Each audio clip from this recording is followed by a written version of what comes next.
महिन्याचा वायदा केला होता, पण पैसे आले नाही. पण 1, 1.5, 2 महिन्यांनी पण मी देईल बरं का. काय होतं, याचा खोटं बोलायला गेलं का अनेक खोटं बोलावं लागतं. त्यापेक्षा जे आहे ते खरं बोल. सास आणि मवा नितरे आणि रसा शब्द जैसे पण लोळ अमृताचे. बघा तुम्ही, बोलण्याचे वाणीचा परिणाम फार महत्वाचा असतो.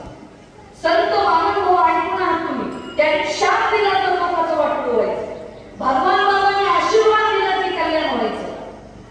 संत डोंडोकाट्याने आशीर्वाद दिला तर कल्याण होतं. आणि डोंडोकाट्या जसं बोलतील तसं होतं. का वाणी ताकद असते. तुम्हाला सांगू का, आपल्या वाणीमध्ये आशीर्वाद लागला आणि शाप लागला का, तर आपली जीभ काही बडबड बोचड झाली. जिभेमध्ये जे पाटण असतं ना, वाणीचं सुद्धा इतकं लागतं. साधूच्या वाणीत आशीर्वादाची ताकद का असते, त्यांची वाणी चांगली असते.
वचन त्यांच्या आपलं वचन.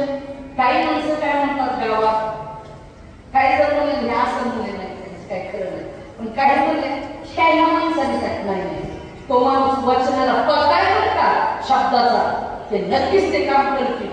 आम्हाला विश्वास आहे. हे असं असतं, त्याला म्हणतात वचन. म्हणून माणसाच्या आहे ना वचनामध्ये ताकद असली पाहिजे. बोले कैसा चाले त्याची वंदावी पाऊले, जसा बोलतो तसा चालतो त्याची पाऊलं वंदावी म्हणतात. म्हणून गाईला तिचं वाहणारी दया होती नदी. तिला विचारलं, तू तर आईचं स्वरूप आहेस, फेडीत पाप ताप पोखीत तिरीचे पालप, समुद्रा जाय हाप गंगेचे जैसे. हिमालयातून निघालेली गंगा वाहत वाहत समुद्राला जाऊन मिळते. पण जात असताना तीरावरच्या दोन्ही झाडांना पुष्टी देत देत समुद्राला जाऊन मिळते. पाणी नदी म्हणून महिला मंडळ. कधीही आपल्या घरचं सुतक ज्यावेळेस आपण पिळतो त्यावेळेस गावाच्या कडेचा छोटा ओढा असो नदी असो, कुठल्याच पाण्यामध्ये जुने कपडे टाकून तीर्थ दूषित करू नका. प्रदूषण टाळा बरं का महिला मंडळ. बघा, आपल्या भारतीय संस्कृतीचं तत्वज्ञान पंडित महाराज फार मोठे. दरवर्षी दसरा काढला जातो. त्याचं काय कारण आहे दसऱ्याचं? दसरा म्हणजे स्वच्छता अभियान. घरात पूर्ण जुने कपडे महिला धुवून काढतात, पूर्ण स्वच्छता करतात. महिला म्हणजे तुम्ही पुढे कधी काय करायचं, जे जुने कपडे, ज्या वस्तूची गरज नाही अशा वस्तू साईडला घेऊन पेटून द्यायच्या, पण कुठेच टाकून द्यायच्या. आपल्या घरातला एखादा माणूस वारलाय, त्याच्या जुन्या वस्तू तुम्हाला वाटतं फेकून कधी द्यायच्या नाही बरं का. एवढं आजच्या कीर्तनातून पत्ते द्या. प्रदूषण टाळा, तीर्थातली घाण टाळा. आज गंगा गोदावरी चंद्रभागा इंद्रायणी आंघोळ करू वाटेना एवढी घाण. तीर्थ मलिन झाले. प्रत्येक शहरामध्ये शौचालयाचं पाणी तीर्थात सोडलं आणि जाऊन तिथे आंघोळ करतो, तीर्थ घेतो. कसं करायचं? काय राहिले आज? म्हणून माता मौल्यानो, स्वच्छता पाळणं तुमचं काम आहे. बघा इथं हे मंगल कार्यालय किती सुंदर स्वच्छता आहे. आणि कीर्तनाचं मी एक सांगेन, तंबाखू खाणाराने, पुण्या खाणाराने जरा जागा पाहून थुकत जाऊ, कुठेही थुकू नाही. अरे तोंड म्हणजे गटार दिले, गटार या पुण्या खाणारा कुठं थुकते, कुठं थुकते. थुकण्याची मर्यादा. अरे परमेश्वराने तुम्हाला सोन्यासारखा देह दिला कुठं थुकण्यासाठी. तुम्हाला सांगू का, परदेशात जर माणूस कुठं थुकला, कुठं कचरा टाकला तर कॅमेरे बसवलेले, त्यांच्या ऑनलाईन बँकेतून पैसे कट होतात आणि मग कळतं दंड झाला बघा. म्हणजे बघा काय स्वच्छता असेल. आता हा जर कायदा आपल्या भारतात आणि महाराष्ट्रात लागू केला तर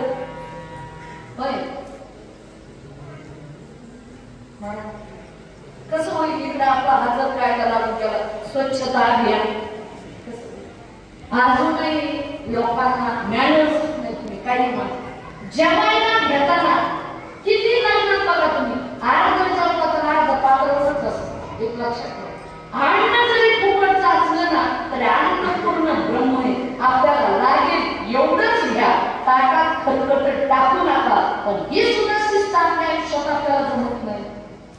किती फेकून द्यावं, किती खावं, म्हणजे स्वच्छता अभियान. संत गाडगे महाराजांनी गावाची गावं झाडली हो आणि स्वच्छता अभियान राबवलं. आज बघा संत किती बरोबर विचारायचे, संत गाडगे बाबांनी स्वच्छता अभियान राबवलं आणि सरकारने मग ते अंमलात आणलंय स्वच्छता अभियान. म्हणून ते करा. माता मंगळ्यांनो, आपल्या घरासमोरचं अंगण चांगलं करा, घर स्वच्छ ठेवा.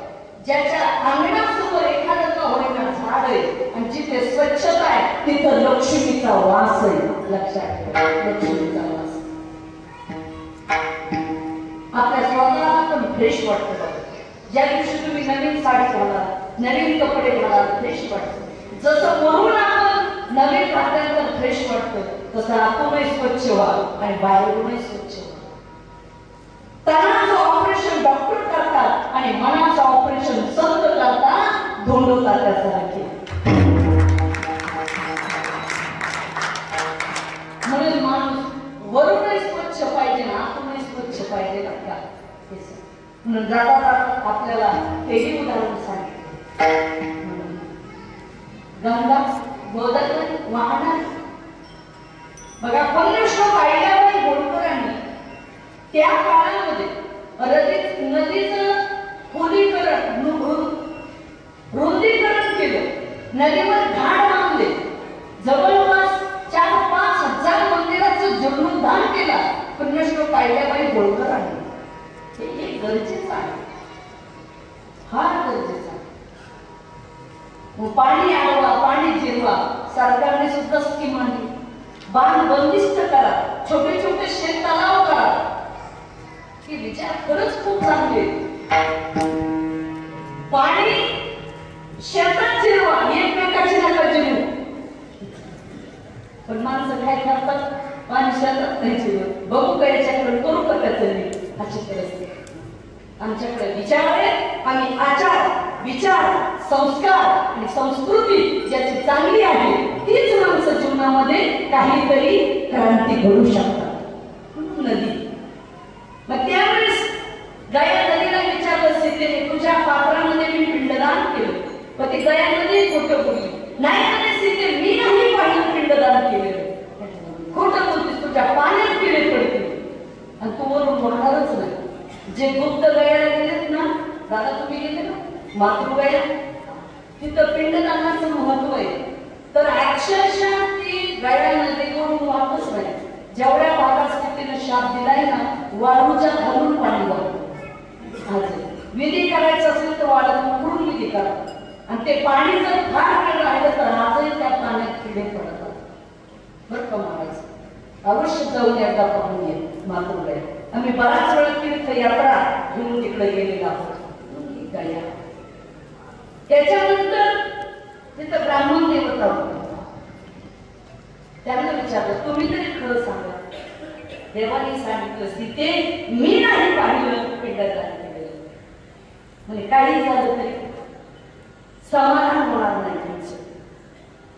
हा बापच नाही. सीतेने दिलेला शाप आहे आपल्याला.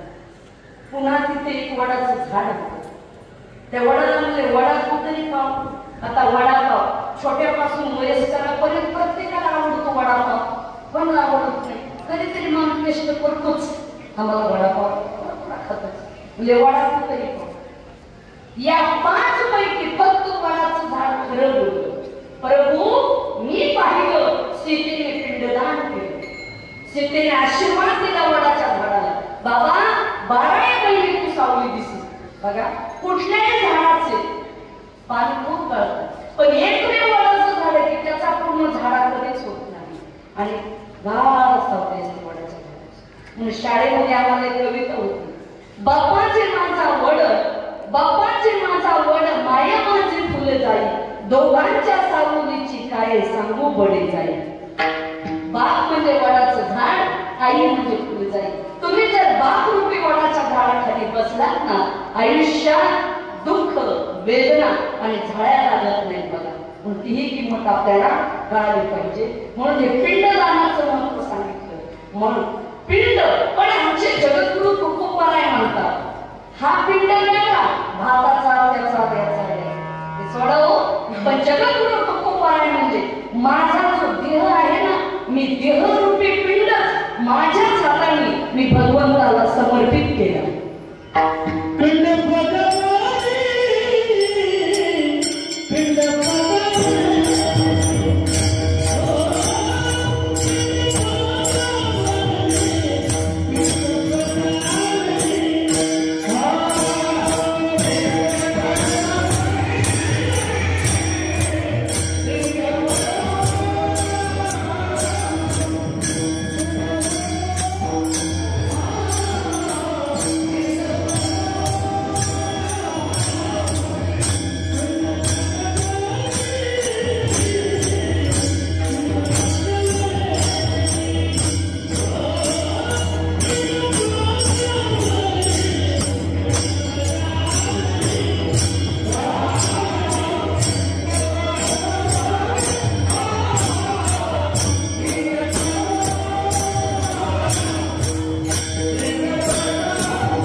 जेव्हा तुम्ही प्रत्येक गोष्टीची जर आसक्ती धरून गेला तर दुःख होतं, पण आसक्ती जर सोडली ना तर दुःख होत नाही.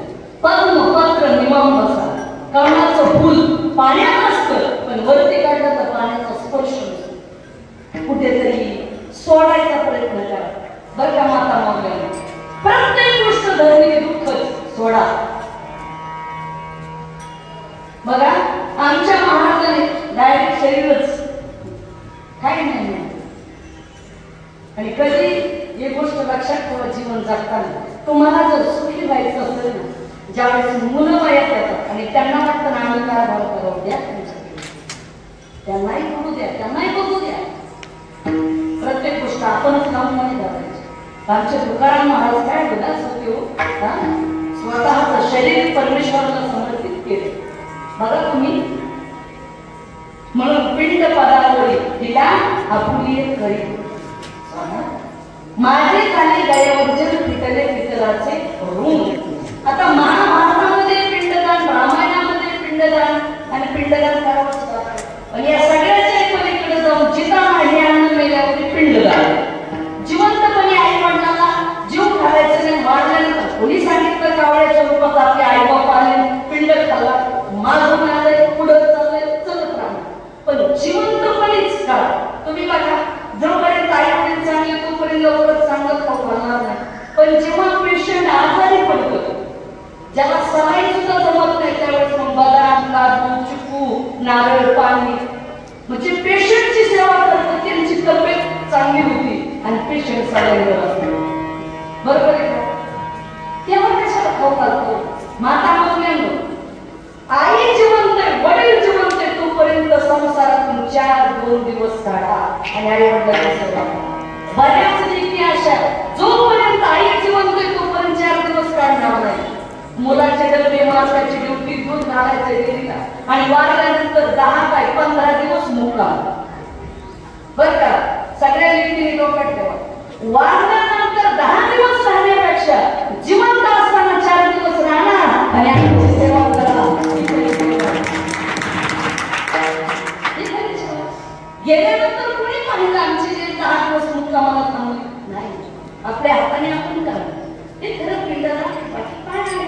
म्हणून जिवंतपणे आई वडिलांची सेवा करावं.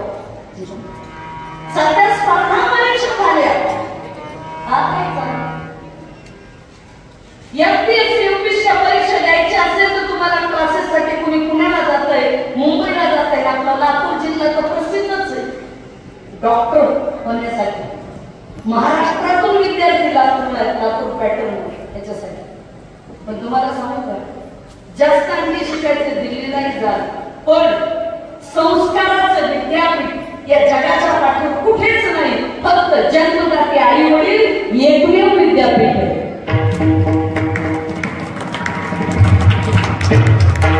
आणि ज्या विद्यापीठात रुपयाला फीस नाही आहे, फीस रुपया फीस, पण जे आई वडिलांनी दिलेले संस्कार आहेत ना, त्याच्यावर माणूस आयुष्यभर जगतो. बरं का? कपडे फटते हे लेकिन संस्कार फटते नाही. 5 लाख रुपये मीटरचा कपडा त्या फाटतो, पण चांगले आणि वाईट संस्कार लागले तर जीवनात फटत नाही. आणि सगळं जीवन संस्कारावर डिपेंड. संस्कार चांगले पाहिजे. ज्यांच्या रक्तात संस्कार चांगले आहेत ना, काही लोक म्हणते त्यांनी याला फसवलं, इतक्या पैशाला टाकलं, रक्तच खराब झालं. प्रामाणिक राहायला ब्लडच चांगलं लागतं किंवा माणूस इमानदार आणि प्रामाणिक राहतो. सगळं ब्लड पाहिजे. आज जर तुम्ही आजारी पडले डॉक्टरकडे गेले तर पहिलं काय चेक करतात? बोला ना. ब्लड, रक्त चेक करतात. मग रक्तात येतं पांढऱ्या पेशी कमी, लाल पेशी, टायफॉइड झालाय, व्हिटॅमिन कमी झाले, कॅल्शियम कमी झाले. कशात कळते? बोला ना. रक्ताला. तसं या रक्तातच. बरोबर आहे. या जनतेचं कल्याण करायला रक्तच चांगलं राहतं आणि या जनतेचं वाटोळं करायला रक्तच खराब असतं. हे कधी डोक्यात ठेवा. काळ्या रक्ताची पांढरी येते आणि जेव्हा रक्त रक्तावर उलटतं तेव्हा महाभारत घडतं आणि रक्त रक्ताचे प्रमाणित राहतं तेव्हा रामायण घडतं. म्हणून आम्हाला रामायणाची गरज आहे, महाभारताची. म्हणून सुभाषचंद्रजी बोस एके ठिकाणी म्हणतात ना, तुम मुझे खून मैं तुम्हें आजादी दूंगा. त्यांनी रक्त सांडलं म्हणून हे रक्त उभा राहिलं आपलं. इतकं रक्ताचं महत्व आहे बरं का. म्हणून रक्तदान, अन्नदान, नेत्रदान आणि आता मतदान हेही महत्वाचं आहे. केलं पाहिजे बरं का. रक्त सुद्धा दान करा. आम्ही बऱ्याच वेळा त्या देशाचे लोकनेते गोपीनाथरावजी मुंडे साहेबांच्या जयंतीला, भगवान बाबाच्या पुण्यतिथीला मी सुद्धा बऱ्याच वेळा रक्तदान केले आणि केलं पाहिजे बरं का. जर तुम्ही पहिलं ब्लड काढत आहे चक्र चालत राहता, तुमच्याकडे जे ते दुसऱ्याकडे देण्याची दान ठेवा. पण तुमच्याकडे असून जे लोक देत नाहीत ना, मग सत्यात जास्त वर्गणी असेल किंवा एखादा दान धर्म मागायला नाही दिलं ना, आमचं शास्त्र सांगतं जाऊ द्या, मागणारा तो भिकारी आहेच रे, पण ज्याच्याकडे असून देत नाही ना, शास्त्र म्हणतो तुझ्या अगोदरच भिकारी झाले नाही, कशाला जातो त्यांच्याकडे.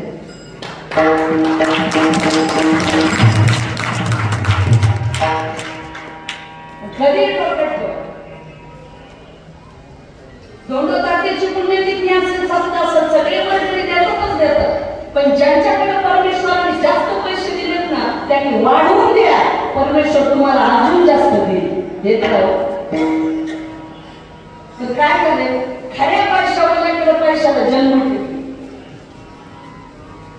खरे पैशावाले पैसा काढत नाही, गोरगरीब जनता शेतकरी तेच उलट पैसा काढतात, अशी परिस्थिती.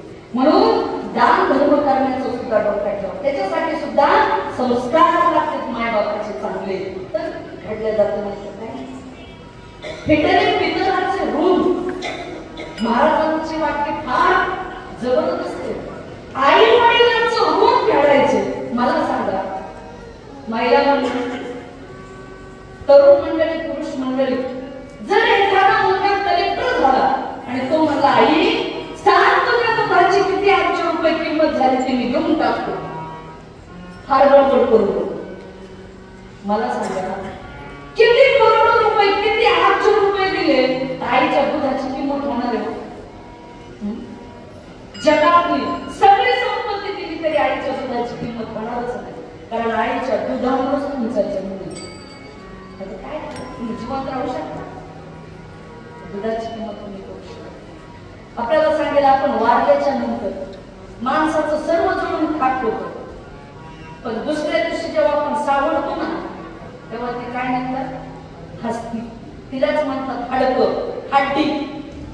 हाडकं कसं काय निघतात, 1000 वर्षाची पुरातन हाडं माणसाला सापडतात. काय कारण, अहो आईचं दूध पिल्यामुळे हे हाडं मजबूत आहे, म्हणून हाडं टिकतात.